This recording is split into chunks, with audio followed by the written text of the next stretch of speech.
Good evening. Welcome once again to our C.A.R.I.N.I.N.E Hour, in which we discuss matters related to the development of our beloved Bahama land. This evening we invite you to share with us in a conversation with the Minister of Foreign Affairs, the Honourable Fred Mitchell, who has consented to spend a few minutes with us to talk about the foreign affairs and what are the issues related to the establishment of that office and how it functions. So we are very pleased to have you with us, Minister, and welcome to our humble abode. Oh, great. Thank you. It's a pleasure to be in such august company. We have been looking at the Ministry of Education and talking a lot about education and about economic issues. And we thought that since the thinking is that in every instance that a foreign ministry would have persons who are able to assist the development of a country by having officer or officers situated in the High Commission or the embassy, whatever name it occupies. So we just wonder, first of all, if we could have a discussion about how our Ministry of Foreign Affairs works. Well, right now the Ministry of Foreign Affairs is operating in a more classic sense. That is the model that was really established when C.A.R.I.N.I.N.E became the first Minister of External Affairs. Yes. And I was just speaking to the staff of the Ministry of Foreign Affairs yesterday, the senior managers, and telling them the value of institutional memory. At the funeral of George Stewart, who used to be the Director General of the Ministry of Foreign Affairs, Pericles Melis spoke at that funeral. And he recalled how he and George were junior officers at the time, right after independence. And of course, there's this myth that the British neatly packaged the Bahamas and handed it off quite neatly to us in 1973 with everything intact. And all we had to do is just simply take it and move forward. But Mr. Melis was making the point that when they inherited this Ministry of External Affairs, which was new for the Bahamas, there were no procedures, no plans, no conventions. Everything had to be started from scratch. Yes. And they built up a set of plans, proposals, and procedures as young officers, which built the ministry, what is now the Ministry of Foreign Affairs. It became the Ministry of Foreign Affairs in 1997 by Act of Parliament. And that itself was part of the building block because the reason that was done was the beginnings of a separate career path for ministerial officers, so that they would devolve from the general public service and become foreign service officers, a program which is still now unfolding today. So the way it's classically organized is you have foreign service officers who really represent the country abroad, and the primary function is to have the communications between foreign states and ourselves. But as you know, things have evolved over time so that trade functions are now in most foreign service offices overseas, and we have to move to that. It's something which we promised in our platform and something which we hope to execute certainly as early as next year when we're looking at opening an embassy in Brazil. But do we have at present a training program for professional, what you call, diplomatic persons to serve overseas, as opposed to political appointees, persons who are trained foreign affairs officers? Well, foreign service officers enter the ministry with, first they must have a degree. They must all have a bachelor's degree in some related field, and it's usually international relations, some political science, some have economics. But it can be a general degree like history. But when you come into the ministry as a trainee administrative cadet, that's the career path toward being a foreign service officer. And the top of that heap is the Director General of Foreign Affairs, who is the chief ambassador, if you will. But in between there, of course, is ambassador and high commissioner, which is really the height of the career for most foreign service officers. Now, we, in our platform for the general elections, said that we wanted to have a mix of professional and political, because mainly it's skewed toward the political. And that will be so in this cycle, except that there are two officers that you can really consider to be professional appointments. One is Ms. Rhoda Jackson, who serves as Consul General in Miami, whose appointment will continue for the time being, and Paulette Bethel, who, though she was not didn't come up through the Foreign Service in the classic way, is in fact a professional diplomat, and served both the FNM and the PLP for some 10 years. And it's hoped that we expect that she'll come back early next year to take up administrative responsibilities here in Nassau. But in terms of a training program? Oh, I'm sorry, the training program is actually internal, because what happens is once you come in, there's a 2-year cycle where you spend, at the moment it's 6 months in each section of the ministry, getting acclimated to what the ministry does and its procedures, and then you are eligible to serve overseas. And the rule is that each person must agree to a year's service in a hardship post before they're actually posted out.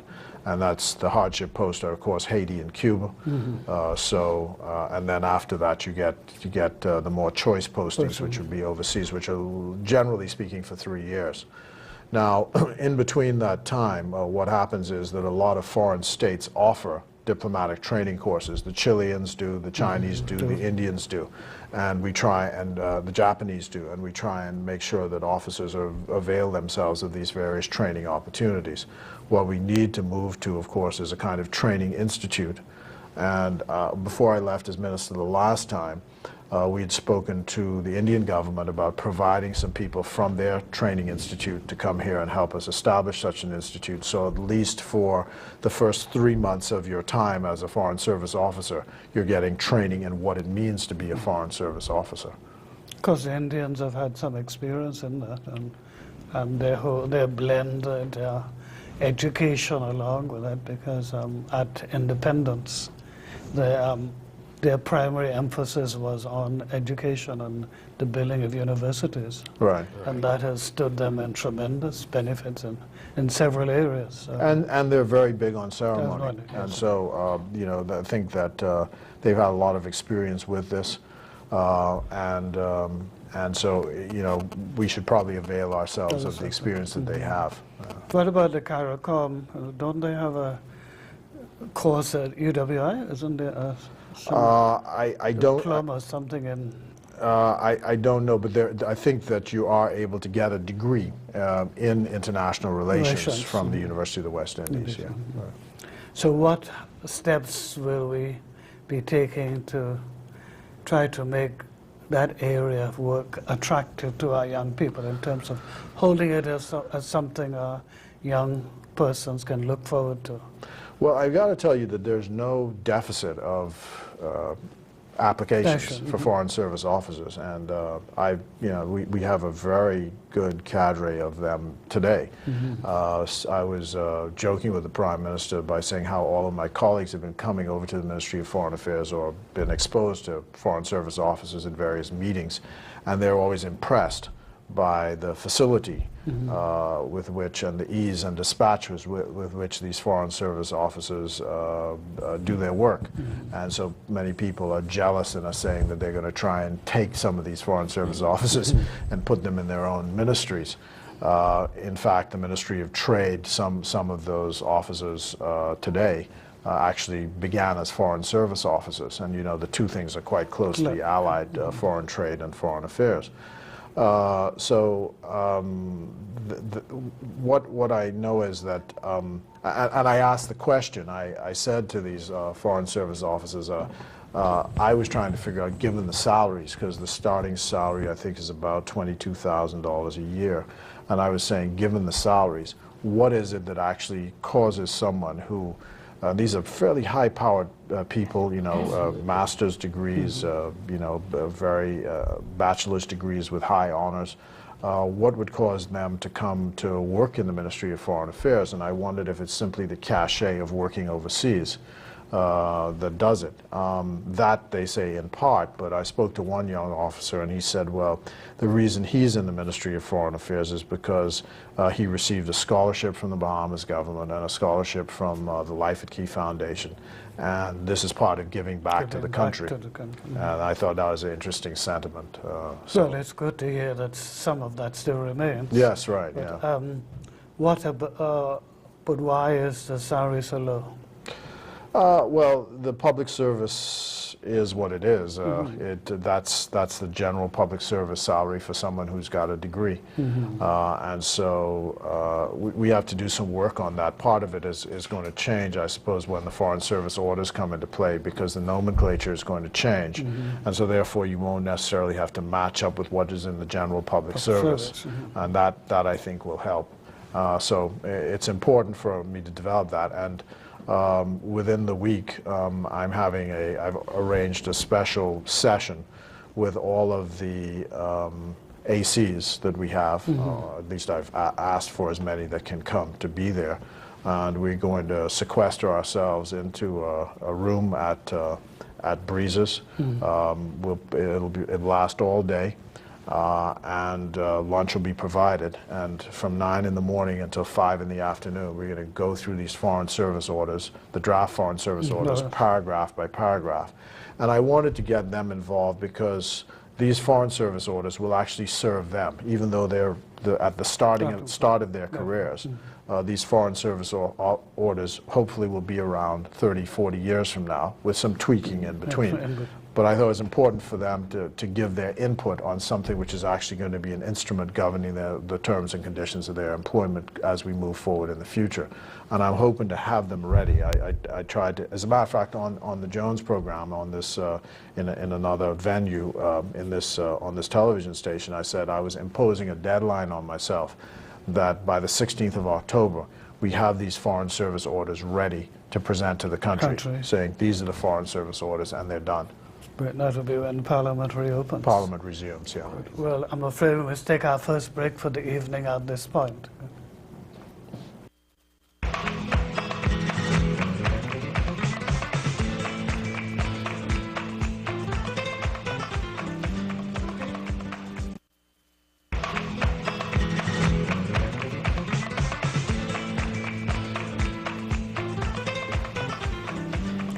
Welcome back to our C.A.R.I.N.I.N.E Hour, at which we're sharing a conversation with the Minister of Foreign Affairs, Honourable Fred Mitchell.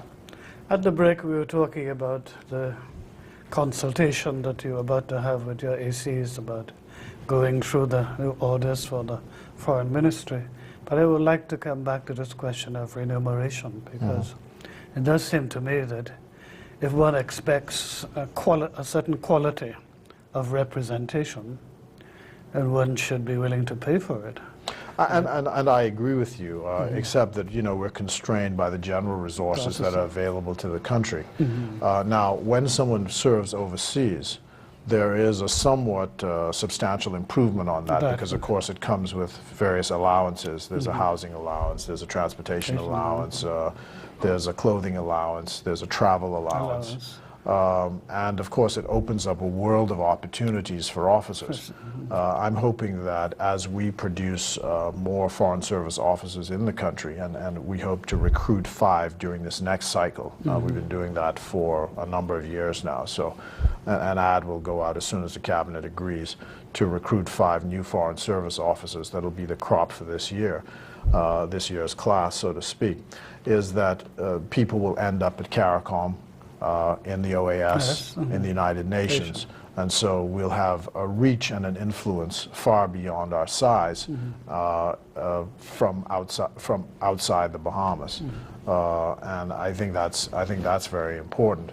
As a matter of fact, we're quite committed, of course, to the CARICOM project and the success of CARICOM, because the regionalism helps our country.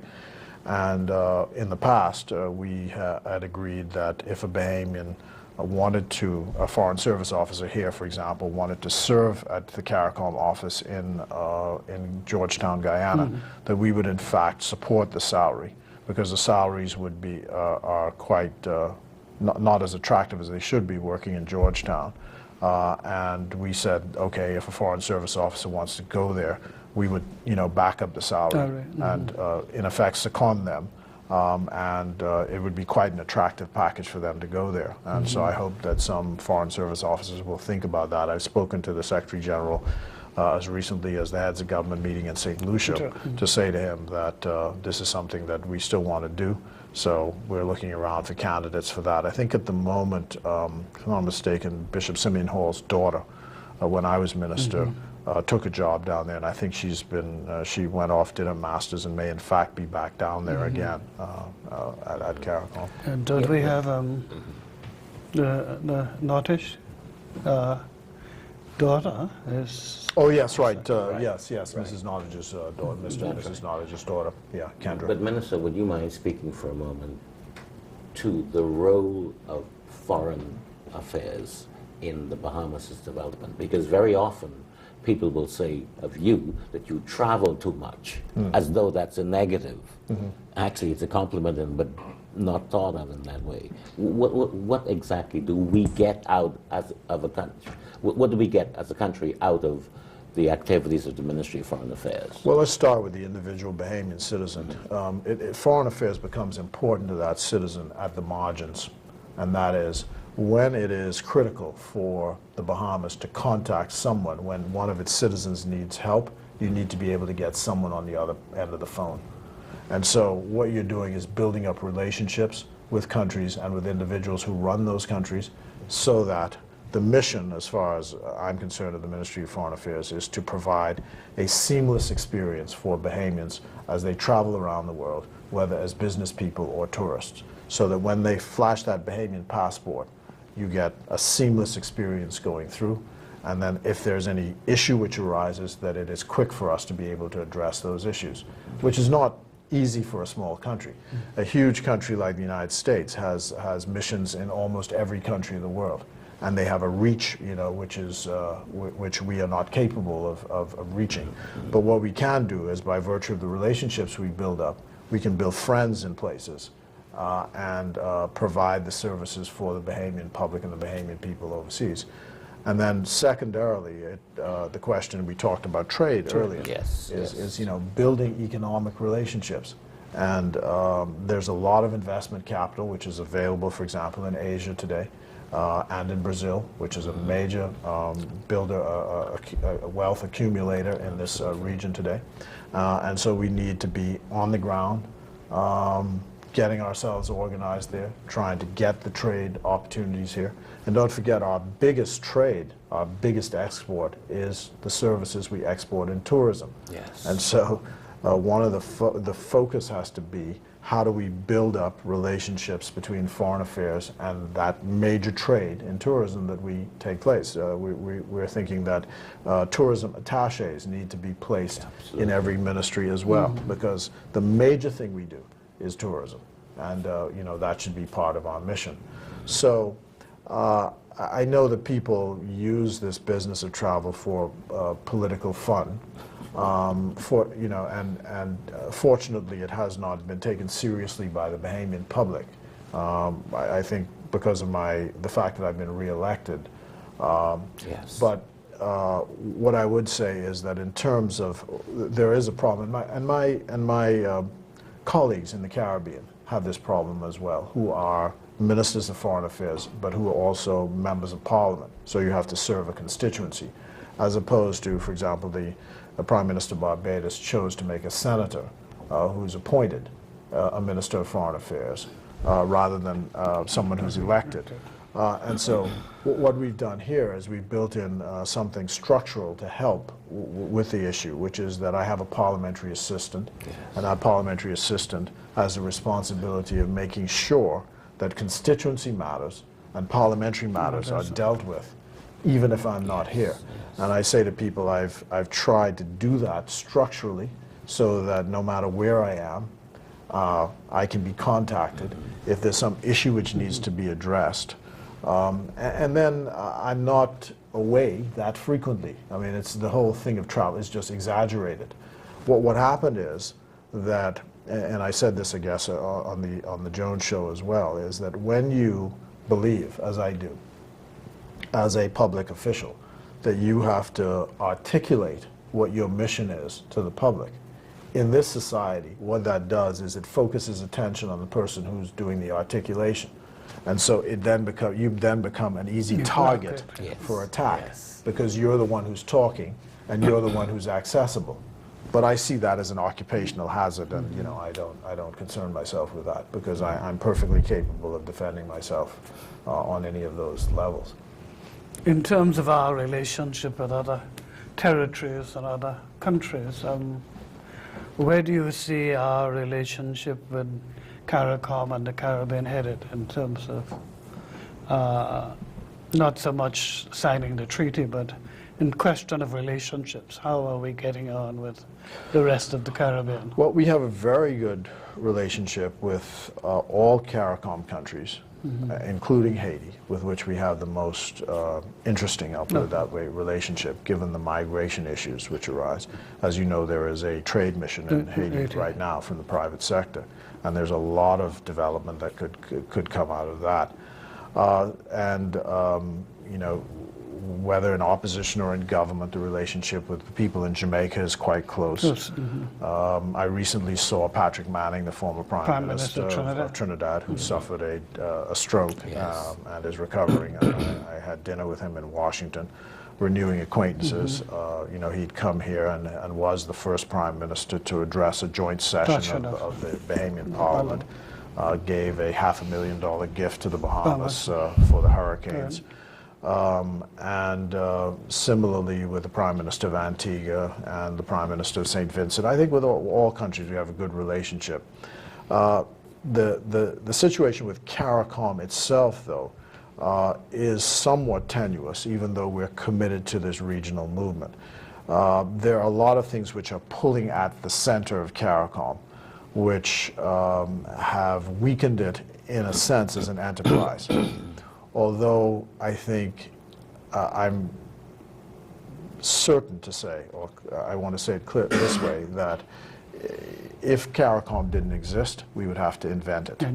Because it is so clear the relationships in the region, cultural, ethnically, economically, and our interests are, we have so many common interests in trade, in culture, in economics, in sports. And that is so from Bermuda in the north to Suriname in the south. P.J. Patterson, for example, said that one of the reasons why he worked so assiduously to make sure that Haiti was accepted into CARICOM was because here was this country that had so much in common with us, but stood by itself with no allies. And so, the Spanish-speaking countries in the region had the Iberian group. Haiti had no other group because it was the only independent French-speaking territory. The French-speaking territories are all part of the metropole. Part of France. That's right. The Dutch-speaking are part of the Netherlands, and then you have the British colonies. But so he said he made a real effort to try and get them into CARICOM, and I think it's been a smashing success. But there was a change in administrations beginning in 2006. There was a cycle of changes which began with Kenny Anthony losing the election in December of 2006. And one by one, like dominoes, all the administrations changed, including the Bahamian administration. There was change in Barbados, change in the Bahamas, change in Jamaica, change in St. Lucia. St. Vincent was the only one that survived. Just barely by the skin of their teeth. That's right, by the skin of their teeth. And Trinidad managed to survive, but then they called an election, and that changed as well. The first statement made by the new Prime Minister of Trinidad and Tobago was that Trinidad was not prepared to be the ATM for the Caribbean. And that signaled a change. And then, of course, with Bruce Golding coming into power in Jamaica, that also signaled a change. And so CARICOM became less important to these countries. Although everyone still goes to the heads of government meetings, and we still coordinate foreign policy. So before attending as the Prime Minister's representative the heads of government meeting in St. Lucia, One of the things I was tasked with at a meeting in Brazil was to visit with the Prime Minister of Barbados and to ask the question, what does the Prime Minister of Barbados think of CARICOM and where it stands? And he made a very important point, and that point is that you can't expect more from CARICOM than it can in fact deliver. It is what it actually is. It is a group of countries that are seeking to act in concert together as they face the outside world, and not to see it as any more, any greater or less than that. It's certain things it can deliver, certain things it cannot deliver, but it will move at a pace, and it exists, and we're committed to it. We each have our own individual interests, but we know that there's a commonality of interest. So, for example, when I attend the United Nations General Assembly session next week in New York, and deliver the country's statement on the 29th of September, much of the statement will be based on what the common CARICOM positions are on these various matters. At this point, we must take our second break, but we'll come back to that in a minute.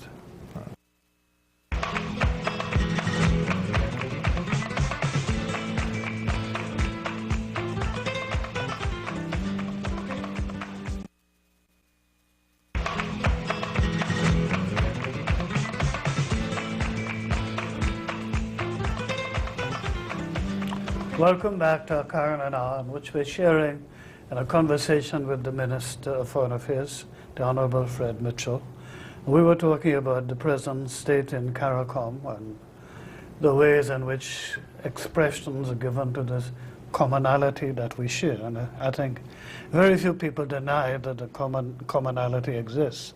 It really is basically a question of to what extent do we give expression to the commonality of our whole history and culture, and also pursuit of the future, because in a sense each country is really too small to be totally on its own.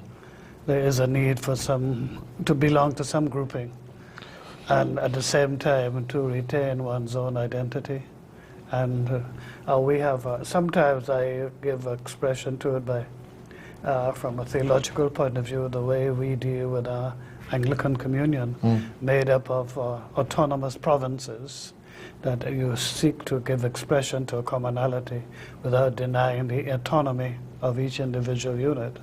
And I see CARICOM as a local, at least a regional expression of that kind of paradigm.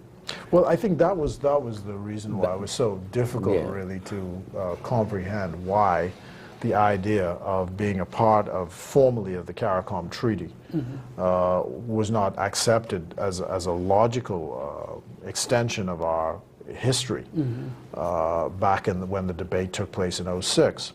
But because you have so many examples of it, I mean, practical examples of it. The Seventh-day Adventist Church, the Roman Catholic Church has a grouping which is based in the Caribbean. I think at one time Archbishop Patrick Pender was the head of that group, and then of course yourself as the Archbishop of the West Indies province. So in so many ways, that's how things operate, and yet. When it came to the political side, people said, well, no, or the economic side, we can't go that far. So now we're at a stage of what you call functional cooperation, right? And of course, the thing is, we are intertwined. I say to people, when you look at our history, the Bahamas, the creation of the Commonwealth of the Bahamas, is in fact a creation very much of the children of West Indian migrants to the Bahamas. You look at the cabinet of 1967, and you see that many of the people who served in that cabinet, their parents came from the Southern Caribbean. One parent came from the Southern Caribbean, including the founding Prime Minister, the now Governor General, the former member for Fort Fincastle, both members of Fort Fincastle, Mr. Jeffrey Thompson, and then Sir Clement Maynard, who served as Deputy Prime Minister. One parent was from Maycock from Barbados. Yes. So, I mean, we are in fact mixed, and then of course the contribution of the people of the Turks and Caicos Islands and the people of Haiti made to the building up of what the Bahamas is. So we're in fact this agglomeration of people from around the region. But this is not a unique issue to us, our response to it, because Bermuda has a similar issue. I think at one point they used to refer in Bermuda, I'm told, to people who came from the Southern Caribbean, and when you look at the population of Bermuda, you go one generation back, many of them are from St. Kitts and from Barbados. But people who live in Bermuda are called people who come from the Southern Caribbean jump-ups. So you have all these distinctions being made in small countries over these things. But the fact is, at the level of functional cooperation, we work together, we consult, we talk about our the commonality of our problems. Right now we are engaged, for example, in negotiations with the Canadians on a trade treaty to negotiate and settle what the terms of trade will be between Canada and ourselves. And we're doing that as a group. But one of the problems concerning the Caribbean and the rest of the Bahamas and the rest of the Caribbean is this issue of what I call the fear of competition. This has always been it. Now, this may be true in the other places too, but the Bahamians seem to feel psychologically that they're a cut above, materially speaking, the rest of the Caribbean.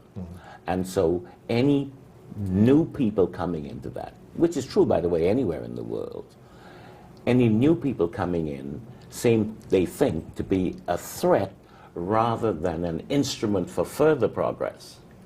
And so, and that is what we find basically with the Haitians who are here, with the Jamaicans and anyone else. And another group to which I belong did a study 15 years ago now to show that 17% of the people of the Bahamas at the level of leadership have ancestry further south than the rest of the Caribbean.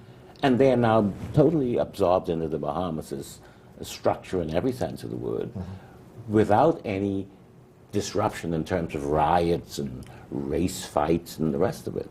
But we don't know, why is it that at the level of CARICOM, we can't seem to move in that direction? For example, why don't we have, in fact, all the airlines in the Bahamas and in the rest of the Caribbean are basically American in terms of the volume. Why is that true? Why can't we have a shipping line, for example, that trades from Guyana to Bermuda? We did have, a few decades back, the Canadian government gave 2 ships to the Caribbean, and they operated between Jamaica and Guyana.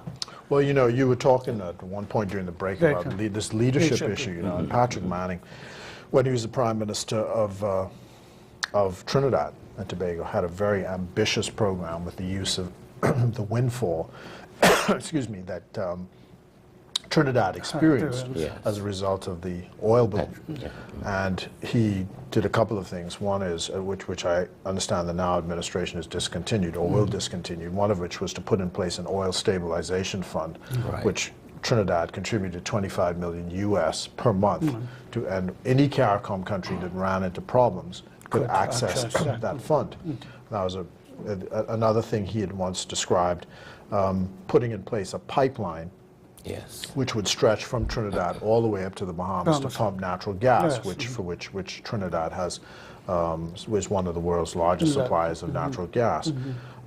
He also had ambitions in terms of the national airline, and you know, they purchased Air Jamaica under him, and had spoken to the last Prime Minister about the possibility of acquiring Bahamas Air, so that he would have an airline, which is a dream of the former Premier of Bermuda, Ewart Brown, that would be able to transport people from Bermuda in the north down to Suriname in the south. And Trinidad was at one point willing to fund this kind of enterprise. Now, all of these, of course, are political ambitions. They have to be underpinned by economic ones that make sense. But such, you know, the visions of leaders get interpreted into actual practical programs on the ground. Now, what we do have, of course, is we still have Air Jamaica. You know, at one point they had decided when the Trinidadians bought Air Jamaica that Air Jamaica would drop out because the route was unproductive. And of course, as soon as they did, a number of private Bahamian airlines said, wow, that presents an opportunity for us, and using smaller equipment, they went in there. Of course, Air Jamaica got to their senses quite quickly. And said, what the heck is this? Right. And they came in and were able to undersell the market, and so they have now the monopoly on the market again. Unfortunately, it's still not possible, given the timing of the flights, to make it in one day No, you have to via overnight Kingston. some. You always have to overnight. There was a time when they were using a Dash 8 very early in the morning where you could leave here at, say, 7 o'clock, get into Kingston at 9, and then the flight to the Southern Caribbean took place at 12:30, so you could, you know, make the connection within a day. But, you know, so we're working on those things, I think. Now, of course, you can also use COPA through Panama. Yeah. But what about our relationship with the Far East, not just with China, but the whole of that Eastern Bloc, in terms of they all seem to be mushrooming in terms of trade and development. Yeah, And Indonesia. to what extent are we seeking to be involved with that? Well, you have Malaysia, you have South Korea, you have India, and you have China. And all of these are now vast centers of accumulation of wealth. And they have various outreaches to us. And of course, you can't forget Japan, which is the traditional, more traditional partner. And we have honorary councils in many of those places. And we intend to expand the range of honorary councils because we think that's a valuable thing for our country overseas and the beginning of trying to build you know, economic and political ties. But the major trading partner in the East now is, of course, China. I would say Japan and South Korea are quite close, and I think India has been reaching out to us, and we hope, I think within the next cycle, to do a non-resident ambassador to India. We recently had a visit from our honorary council, and we are proposing various changes in the way his office will operate in the short term in Delhi. And hopefully this will bring more technology, expertise, and money to the Bahamas. What about the tourists in terms of our relationship promoting a greater degree of tourism? Well, there are two complaints. Again, we understand that in India you've got a base of 100 million tourists who are high net worth individuals that we want to access. The Ministry of Tourism is very interested in accessing that group. There's a similar outreach to China. Now, one of the issues with both those countries is that the visa requirements to come to the Bahamas are difficult to sometimes fulfill, in the sense that the processing takes quite a long time. In India, we have no resident office, and in China, there's only an office in Beijing. So what we're trying to do is to see how we can improve that. Now, at the moment, if you are seeking access from the Dominican Republic, the Honorary Council for the Bahamas and the Dominican Republic is able to issue a visa for the Bahamas if that individual has already in his possession an existing U.S., Schengen, British, or Canadian visa, because the due diligence is already done. And so we're thinking that that may be a possibility for India. It's a matter which the policy thing has to be supported by the cabinet, and we're working the paper up to do that, to try and help the tourism effort, because Indians travel, wealthy Indians travel to the United States. They've heard about the Bahamas, want to come here, and so we want to begin to take advantage of that. And similarly, with a large class, a growing class of middle-class tourists in China, we want to be able to make it easier for them to be able to access. And there's a question of airlines. The lift, yes. The moment, but you know, there's that expression from the U.S. movie: "If you build it, they will come." So you've got to, you know, give the facility for it to be able to happen. Right, and you mentioned, if you build it, they will come. You recall perhaps the history of the establishment of the city of Brasilia. That was out in the sticks, and everybody said, "What? Never!" And yet it is a major player in Brazilian development today. we don't hear And much about. as is Freeport in our own experience. Well, exactly, exactly. And the rest of Latin America, we don't seem to orient ourselves in their direction. Well, Brazil, you know, the Minister of Trade is actually in Brazil as we speak. He's leading a trade delegation there, and he has a Foreign Service officer with him, because what we're looking at is, and I spoke to the senior managers this week, is the government wants to, we're told in at least one case, the financial services sector here, 40% of the business that they get is booked out of Brazil. I mean, this is a country that is really, you know, expanding, growing center of wealth and of technology. And, you know, for example, many of the airplanes which fly in routes within the United States are now Brazilian aircraft. I've spoken, I have a good relationship with the Brazilian foreign minister. He expects to visit the country before the end of the year. We want to see if we can sign a technical cooperation agreement, which would then be the framework agreement for accessing their universities on concessionary terms and accessing all the technology which they have available. And so that's definitely the direction we can go in as far as Latin America is concerned. And I would expect that in the next cycle, the plans will be laid bare or laid open for an embassy to be placed in Brazil. And to show you the level of cooperation, Trinidad already has an embassy there. They helped the Jamaicans establish theirs there. And when I met the ambassador for Trinidad, he said, look, you know, whenever you're ready, just give us a call. We'll help you, you know, tell you what to do, and so on and so forth. I'm afraid we must take our final break for the evening at this point.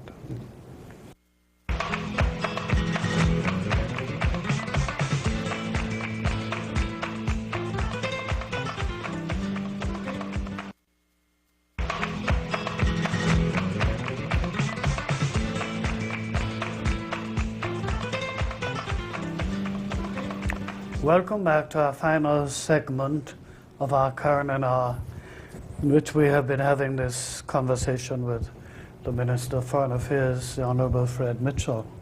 And in this segment, we want to look, first of all, at how can we help Bahamians to come to a better appreciation of what your ministry is actually seeking to do, and of the opportunities available for Bahamians to participate in this work. Well, C.A.R.I.N.I.N.E has a charter of governance for democracy, I think is the formal name of it. And one of the strictures of that charter is that each country is tasked with setting up specific interactions with its civil society. And what I did when I was minister from 2002 to 2007 is, led by Ambassador Leonard Archer, we used to have a monthly meeting with the civil society, the church, the opposition parties, the governing party, the trade unions, and they would all come together at the ministry for a discussion on various topics, you know. And so I think that we have to be sure that we renew that as an enterprise. And the C.A.R.I.N.I.N.E ambassador now, who is Ambassador Forbes, Paiswell Forbes, is tasked with doing just that, to get that process restarted. I hope, for example, to get Fred Popol, who is a leading Bahamian in Atlanta, runs a billion-dollar firm, which is involved in urban planning and in building development, to come down and speak to the civil society to talk about just those issues. Another is, I've spoken to a professor at the New York University about talking about the question of urbanization and the role that urbanization plays in the accumulation of wealth and in the efficiency of the distribution of goods and services. So, for example, to challenge people on the traditional notion that New Providence is overcrowded, and when you consider that Manhattan, for example, is a smaller island than New Providence but has 3 million people on it, and yet their quality of life is by any measure superior in terms of the the cultural opportunities, the market opportunities, prices are lower, but of course it requires a certain discipline. Now, so with these discussions with civil society, it's just meant to challenge people's assumptions, and you know, when you're dealing with people, to challenge those assumptions, and hopefully it will lead to, you know, a broadening of the experience in the mind and develop various things. Now, one of the more complicated issues for us is, as an island people, to fight xenophobia, because the tendency to think is the world surrounds the island. But Nassau is quite a cosmopolitan city. Absolutely. And people like coming here. And I think the world stage often plays out in Nassau. So that's a good thing. We expect to organize some kind of colloquium in December, for example, because in 1962, on the 19th, 20th, 21st, and 22nd of November, John Kennedy was then the President of the United States, and he's the only sitting President of the United States to pay an official visit to the Bahamas, and he came here, and there was a meeting which took place between himself and the British Prime Minister, then Harold Macmillan, over the question of the nuclear deterrent, and whether Britain would have an independent nuclear deterrent, a deterrent independent of the American deterrent. And the agreements on that were encapsulated in something called the Nassau Agreement, hammered out over 3 or 4 days here in Life at Key. The anniversary of that will be 50 years in December. There's a monument which is at the corner of Blake Road and West Bay Street, which Jack Kennedy, when he was here, planted a tree with the Prime Minister of Britain and the Prime Minister of Canada, John Diefenbaker, at that spot. The monument is severely degraded. We've had a meeting with the U.S. Embassy, and we said, why don't we, as a joint enterprise, try and refurbish this, and then plan some event around it, all of which to show that there are times when the Bahamas has been on the national stage, and it will also show the relationships which have built up between the United States and ourselves, and of course tell us a bit about our history, because at the time we were a colony of the United Kingdom. And as an adjunct to that, of course, is the local story, because with the world leaders here, the then Young Turks of the Progressive Liberal Party, one of which was then our good ambassador here, had a group called the National Committee for Positive Action. And he and others organized a demonstration at the time to draw attention to the local conditions with regard to the Bahamas as a then colony. So it'll be an interesting story to revisit. And all of this is designed to show people that the Bahamas exist within a wider world, and that we grow and enhance our development by keeping an outward focus in addition to the problems which we have to deal with here in the domestic theater. Because the temptation is to focus on the here and now. That's right. And to, if not ignore, and very often, to pretend that the outside world is irrelevant. Well, I mean, you can just see from your own work within the Anglican Communion that, you know, the Anglican Communion here was able to influence the staying together of the wider Anglican community by the way you adeptly managed the various challenges on doctrine and so on and so forth. So, you know, Pope John Paul used to say, it's not might that gives power, it's your very existence. Everyone has a right to exist, and everyone's view is important, whether you're large or small. And I believe that, and I think that that projects out for countries as well as for individuals. And I think that in that same regard, that I think that Bahamians are often fearful, not because of some reflex fear, but because they are unaware of what it is that's going on. And perhaps, in fact, I was very happy when you just said a minute ago that you're looking at the renaissance of the civil society groupings that you had during your previous period of administration. But also I think that school children ought to be made aware of this in some very formal way, just like I think that civics should be a part of all the school career Right. up to age 18 or so. Right. I think that some introduction to our place in the world, Right. which is the Ministry of Foreign Affairs, Right. gives facing to, should be in the schools. That's right, and I think that, to come back to the Excellent. Archbishop's Bishop's first first question, is that's the source of the recruitment, is the youngsters who are looking and seeing, you know, and I remember this because, you know, when I come back to this Jack Kennedy monument, I remember quite clearly the event 50 years ago. Oh, okay. I was 9 years old, but my very early impressions as a primary school student going to Dawson Conliffe's class in Easton Junior, myself and Austin Davis walking to school, we talked about the Cuban Missile Crisis, which we were then in the middle of, and we were little boys. I see. And so now we come 50 years later, and you're able, from that very, very long time ago, to be able to finally make some impact on something which you know, influenced you at an early stage. So, But I think a lot of Bahamians could be helped to come to the appreciation that we are part of a much bigger world. That's Yeah. the key. And we find, perspective. I always relate that to what I call the first two questions of the Bible. yeah, The first one is, Adam, where are you? Where are In you? Chapter 3, and chapter 4 is, where's your brother? yes, right, And you hold the two together. that's right. We're never just alone, but Yeah. we belong to this one world of which we are a part. And also to help Bahamians to realize that we have a part to play, not just here in the Bahamas, but also in the region and in the wider society. Well, I remember the palpable excitement when the Shah of Iran was overthrown in 1979, and the Americans had to find a place to for it. park him for 3 months, if you want to put it that way. And I was just looking at a film the other day, because the Empress is still alive. She lives in Paris, and she was talking about that period. And she was saying how even though they were living in Paradise Island, they were actually in hell, she said, yes, because, you know, they had been displaced from their country, and nobody could tell them where they could go. True. And it was a very interesting thing to see the other side.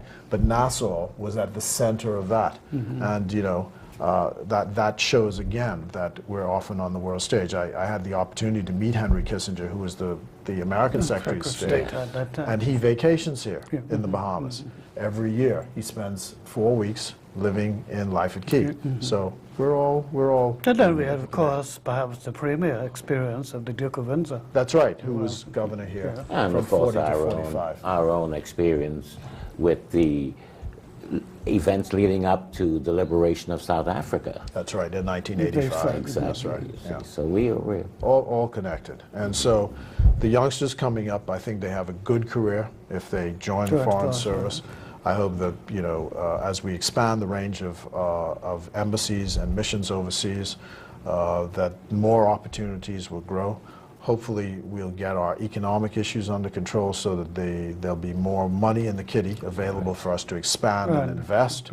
And I think that the returns will be 100-fold for that investment. We've got smart young people coming up. Overall, are you optimistic or pessimistic? I'm overall optimistic. Optimistic. There's not a pessimistic bone in my body. Well, I think, but optimism is important, especially as we have to face particular crises and challenges. Yeah, it's a difficult time, but you know, when this started, and I see whether I'm true, is that in 2008, I recalled in the House of Assembly the dream that Joseph had to interpret about the 7 lean years and the 7 years of plenty. right. And I said, okay, if you start in 2008 and 7 years have gone by, and we have another 7 years to go, that means we're right in the middle. So in 2015, we should be back up to the 7 years of plenty. So let's hope. Anyhow, you keep a biblical perspective. Yes, right.